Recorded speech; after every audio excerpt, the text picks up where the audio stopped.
Hello tout le monde, on se retrouve dans une nouvelle vidéo, une semaine dans mon assiette. Si vous n'avez pas vu la première, je vous la mets juste ici. Toujours sur le même concept, des recettes simples qui sont pas révolutionnaires mais qui peuvent donner des idées parce qu'on pense pas toujours à varier les recettes. Je vais faire une nouvelle recette que j'ai jamais fait, mais je me dis que ça peut donner des idées. Je vais faire une pumpkin pie, donc une tarte à la citrouille, mais je vais la faire avec du potimarron parce que j'ai pas de citrouille. Parce que du coup mes parents m'ont donné des potimarrons de leur jardin, franchement j'adore. Et le potimarron, on le voit beaucoup en soupe. On n'en mange pas vu qu'Alex aime pas trop la soupe. Et j'ai déjà goûté la pumpkin pie et j'ai beaucoup aimé, j'ai vu qu'on pouvait le faire avec du potimarron, donc je me suis dit que j'allais essayer. Mais c'est vraiment un test puisque je l'ai jamais fait. Quand je l'avais goûté, c'était ma soeur qui l'avait faite, donc trop hâte d'essayer, j'espère que ça va être bon. Pour la tarte, il faut commencer par étaler une pâte brisée ou sablée dans un moule à tarte, piquer le fond et mettre la tarte au réfrigérateur. Faire chauffer une grande casserole d'eau. Pendant ce temps, couper le potimarron et enlever les pépins.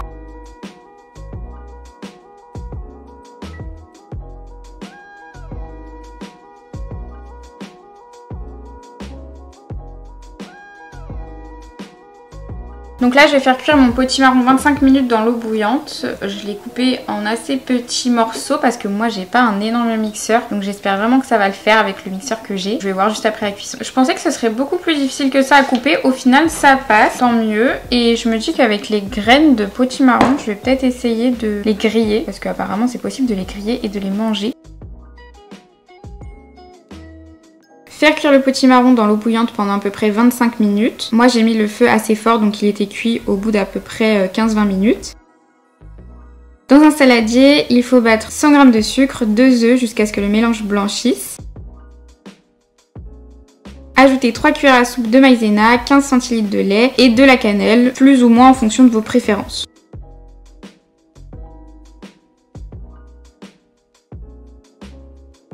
On va voir si maintenant ça passe bien au mixeur, mais je pense que oui parce que vraiment c'est très cuit. En fait mes morceaux de potimarron se sont un peu écrasés dans l'eau parce qu'ils étaient bien cuits. Ça me fait plus des morceaux mais déjà à peu près une purée, donc on va voir. Il faut égoutter les morceaux de potimarron et les passer au mixeur pour obtenir une purée. J'en fous partout. Là c'est méga chaud par contre. Faut que j'attende que ça refroidisse parce que normalement dans le mixeur je crois pas que je suis censée mettre des trucs chauds. Bon, j'espère qu'il n'y a pas trop de bout de peau. Mon mixeur, il est pas trop fait pour ça. En tout cas, ça m'a l'air pas mal, donc on va voir. On incorpore la purée de potimarron dans le mélange.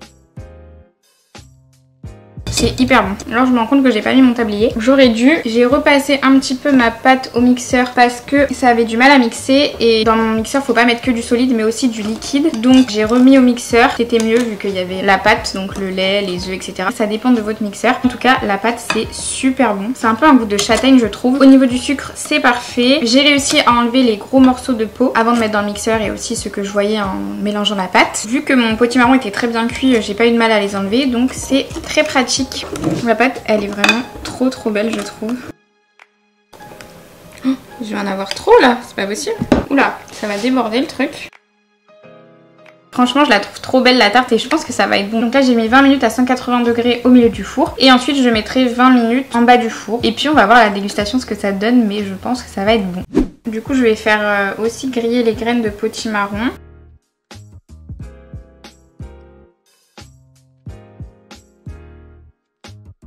J'ai juste mis un peu d'huile. Ensuite il faut mettre des épices, donc moi j'ai mis du curcuma. Je verrai bien si c'est bon puisque j'ai jamais goûté. Donc je vais les mettre 10 minutes à 180 degrés, donc je peux les mettre comme ça en même temps que ma tarte. Ensuite au bout de 10 minutes il faut les mélanger et remettre 10 minutes. Faut pas qu'elles finissent noircies mais bien croustillantes, donc je vais quand même surveiller tout ça.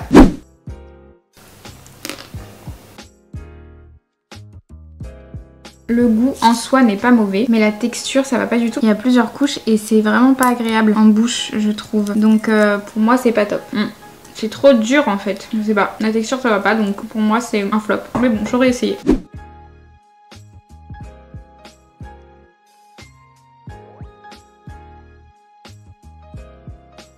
Non franchement c'est bon. Ça fait un peu la texture d'un flan, c'est validé. Ma caméra s'est coupée quand je donnais mon avis sur la tarte au potimarron. Donc franchement c'est super bon. Je m'attendais pas forcément à ce goût. Je trouve que ce qui fait beaucoup de choses c'est la cannelle. Surtout si vous aimez la cannelle. Faut quand même en mettre pas mal. Je crois que j'ai mis une cuillère à café qui n'est pas bombée. Voire peut-être un peu plus. La texture ça fait comme un flan. Alors moi celle que j'avais goûtée il y a quelques temps ça faisait pas cette texture. Mais après bon c'était à base de citrouille et c'était sûrement pas la même recette. Mais là franchement j'ai beaucoup aimé. C'était pas trop sucré et je trouve ça original. Donc voilà, si vous avez des potimarrons que vous avez pas forcément envie de faire des soupes, ça peut être une idée. Aujourd'hui j'ai vu que j'avais des bananes très mûres dans ma panière à fruits. Du coup je vais faire un banana bread. Comme je l'ai dit dans la première vidéo où je partage mes repas, c'est vrai que j'aime bien faire des gâteaux faits maison. Ça me permet de mettre moins de sucre, de savoir ce que je mets dedans. Et ça dure plusieurs jours, donc c'est pratique, ça fait un goûter ou un dessert pour plusieurs jours. Pour la recette il vous faudra 3 bananes plus une au-dessus. Alors celle au-dessus je la mets pas toujours, ça dépend du nombre de bananes qui me reste. 2 œufs, une compote, 2 cuillères à soupe de sirop d'érable, mais après vous pouvez mettre du sirop d'agave ou du miel en fonction de ce que vous avez, ou même du sucre. 40 ml de lait, 200 g de farine, un sachet de levure et des pépites de chocolat. Pour les pépites de chocolat, vous mettez en fonction de vos préférences, si vous aimez beaucoup de pépites ou pas trop. Moi là, je vais mettre 50 g de chocolat. Après, j'en rajoute aussi par-dessus. J'avoue que des fois, je le fais pas avec des bananes aussi mûres. C'est mieux avec des bananes mûres puisque ça a un goût plus sucré et en plus, ça va s'écraser plus facilement. Mais quand j'ai envie de le faire et que mes bananes ne sont pas assez mûres, je le fais quand même. Je commence par écraser 3 bananes dans un saladier. J'ajoute les œufs, la compote, le sirop d'érable, le lait et je mélange. J'ajoute ensuite les aliments secs, donc la farine et la levure. Je mélange et j'ajoute en dernier les pépites de chocolat. Je verse dans un moule que j'ai préalablement beurré et fariné. J'enfonce 30 minutes à 180 degrés, puis 15 minutes four éteint. Finalement, j'ai pas eu envie de mettre une banane par-dessus. Et du coup, j'ai rajouté 20 g de pépites de chocolat par-dessus. Donc en tout, ça me fait 50 g dans le gâteau, 20 g par-dessus. Mais ça, encore une fois, c'est en fonction de ce que vous préférez. Et du coup, je l'enfourne 30 minutes à 180 degrés. Et après, je le laisse 15 minutes dans le four éteint.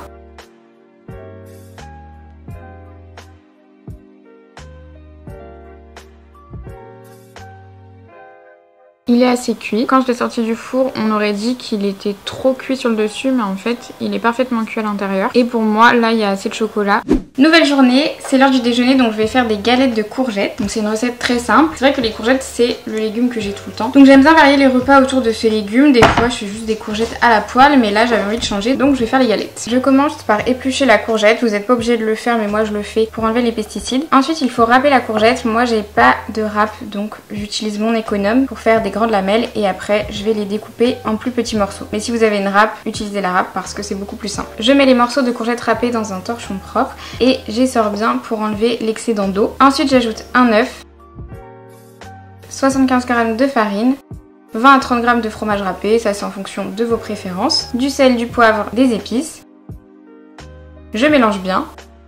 Je fais chauffer une poêle avec de l'huile, je la laisse bien chauffer, puis je vais venir faire des petits tas avec ma préparation à la courgette. Il ne faut pas faire des trop gros tas pour que toute la galette cuise bien. Je laisse cuire à peu près 5 minutes de chaque côté et c'est prêt.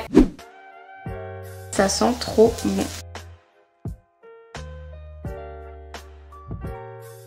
Donc voilà pour une recette simple, facile à faire. Là en tout ça va me faire 7 galettes, mais après ça dépend de la taille que vous leur donnez. Et franchement c'est super bon. Après vous pouvez accompagner ça avec autre chose. Je trouve aussi que ça peut être une bonne façon de faire manger des légumes aux enfants. Le fait que ce soit sous forme de galettes avec du fromage, que ce soit assaisonné, ça peut être aussi une astuce. Mais même pour les adultes c'est super bon. Et en plus c'est rapide à faire. Et encore moi c'est quand même plus long parce que comme j'ai dit j'ai pas de râpe. Mais avec une râpe c'est vraiment super rapide. Pour le dessert, je vais me faire un bowl cake hyper simple. Il est nature, donc après, ce qui est bien, c'est que vous pouvez ajouter les goûts que vous voulez. Moi, j'aime bien le faire aux pépites de chocolat. J'aime bien me faire des bowl cakes parce que quand j'ai envie de manger un dessert un peu gourmand, me faire plaisir et que ce soit rapide, je me fais ça. Je commence par mettre une compote dans un bol. J'ajoute un œuf, 50 g de farine, un peu de levure et je mélange. Je coupe 2 carrés de chocolat en pépites, je l'ajoute à la préparation et je mélange à nouveau. Je fais cuire le bowl cake 3 minutes à la puissance maximale de mon micro-ondes. Donc moi j'ai fait aux pépites de chocolat, mais après vous pouvez rajouter un peu de sucre si vous voulez nature, du sirop d'agave, du miel, du beurre de cacahuète, soit au-dessus, soit au milieu, enfin vraiment faites en fonction de vos préférences. On peut rajouter aussi des fruits après par-dessus. Ce qui est bien c'est qu'on a une base nature et après on peut mettre ce qu'on préfère par-dessus et on peut du coup le décliner différemment à chaque fois.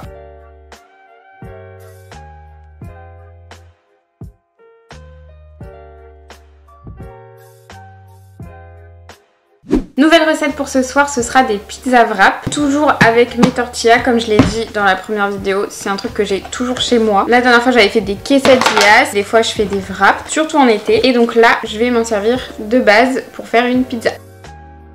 Je commence par étaler de la sauce sur ma tortilla. Moi j'utilise de la sauce aux olives parce que j'aime bien, c'est déjà assaisonné et les olives de base ça va bien avec la pizza. Mais après vous pouvez utiliser une sauce tomate classique que vous assaisonnez ou non en fonction de vos préférences. Ensuite je coupe des champignons et je les dispose sur ma tortilla. D'habitude j'ajoute aussi des oignons mais là j'ai complètement oublié. Du coup je rajoute du fromage râpé. Je rajoute aussi quelques épices, donc moi j'ai mis du basilic et du thym. Et ça part au four. C'est hyper rapide à faire. Moi je mets des champignons mais après vous pouvez rajouter ce que vous voulez, ce que vous aimez. Vous pouvez aussi rajouter des morceaux de jambon, je pense que c'est super bon. Mais moi je mange pas de viande. Je vais me faire un œuf au plat que je vais rajouter par dessus. Et franchement c'est hyper bon. Je fais cuire ça à peu près 8 minutes à 180 degrés, mais il faut quand même surveiller parce que ça peut vite griller.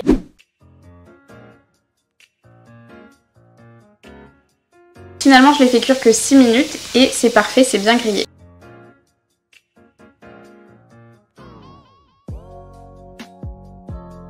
C'est hyper bon. C'est pratique parce que perso j'achète pas souvent des pâtes à pizza mais je sais que j'ai toujours des tortillas à la maison, donc au moins je peux m'en faire souvent.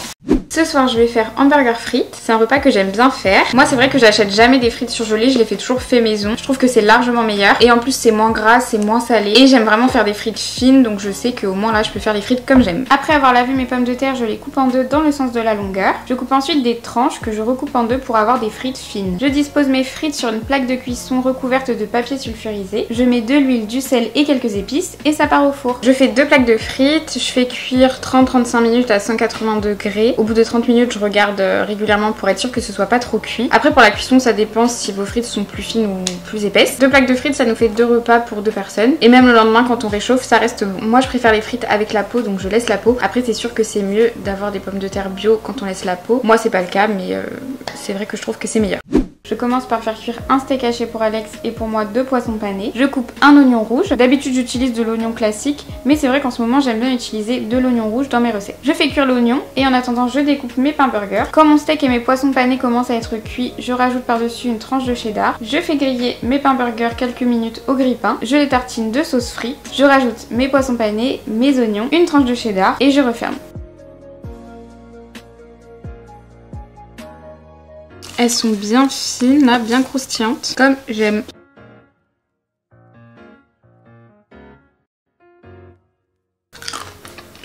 En vrai ça va, c'est pas trop long à faire, bon faut couper les patates. Je trouve que ça vaut le coup parce que c'est largement meilleur que les frites surgelées. Et puis le hamburger simple, efficace. D'habitude je rajoute des petites tomates mais là j'en ai pas, donc je fais un hamburger tout simple. Mais ça me va très bien comme ça.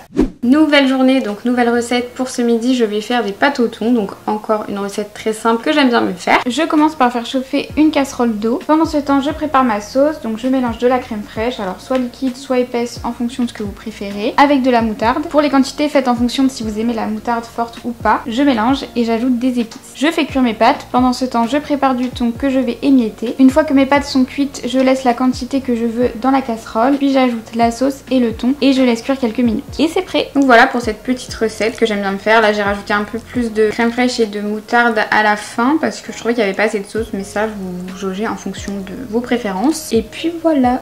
Donc voilà pour cette vidéo. Bon comme j'ai dit c'est pas des recettes révolutionnaires mais j'espère que ça pourra vous donner des idées. Moi c'est le genre de vidéo que j'aime bien faire donc je vous repartagerai des recettes. Si ça vous a plu n'hésitez pas à aimer, à vous abonner et moi je vous dis à bientôt dans une prochaine vidéo. Ciao!